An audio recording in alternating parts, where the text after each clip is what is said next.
Good morning! So ngayong araw nga ay may pasok ako, kaya nagising ako ng medyo maaga today. Alam niyo naman yung normal nagising ko.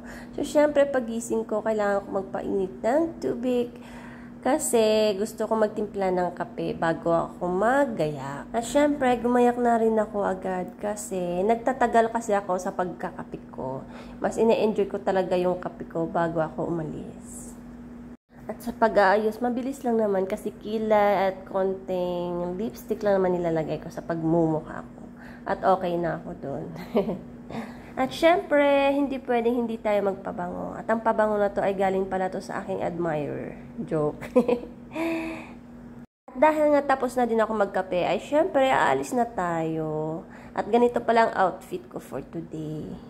At ang ganda nga ng place kung saan ako nakatira ngayon kasi napaka-safe, ang daming lock.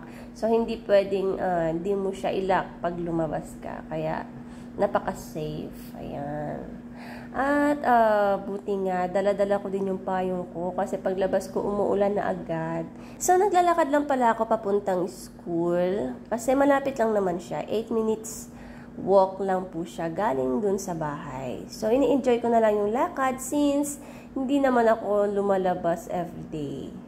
Every Monday, Wednesday, and Friday lang yung labas ko. So, pag walang pasok, nasa bahay lang ako buong araw. Kaya, mas okay na maglakad-lakad konti. Pag napunta ako ng school, since malapit lang naman ito.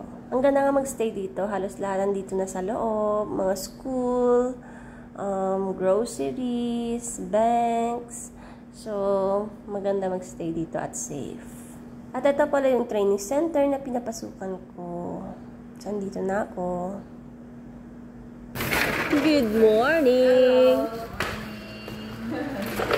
And for today nga, ay gagawa ako ng skirt. So, may nagawa na akong pattern. So, kailangan ko lang ito i-cut. At dapat nga matapos namin ito ngayong araw para next day, iba na naman yung project na gagawin namin. Natusok pa nga at nabigla ako sa narinig ko. Hindi na, masarap-sarap ng lalaki.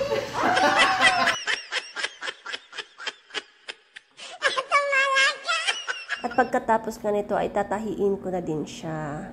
At habang nag-i-edit nga ako ng video na to, ay naiinis ako. Kasi yung mga videos ko, yung habang nananahi ako, nasira lahat, walang natira. So, wala talaga ako maipakita ang nananahi ako ngayon. So, ang ipapakita ko na lang for this video, yung nabuo ko na yung skirt. So, ito yung skirt na nagawa ko today. At abangan nyo rin po ang next project ko. Salamat! Thank you po for watching!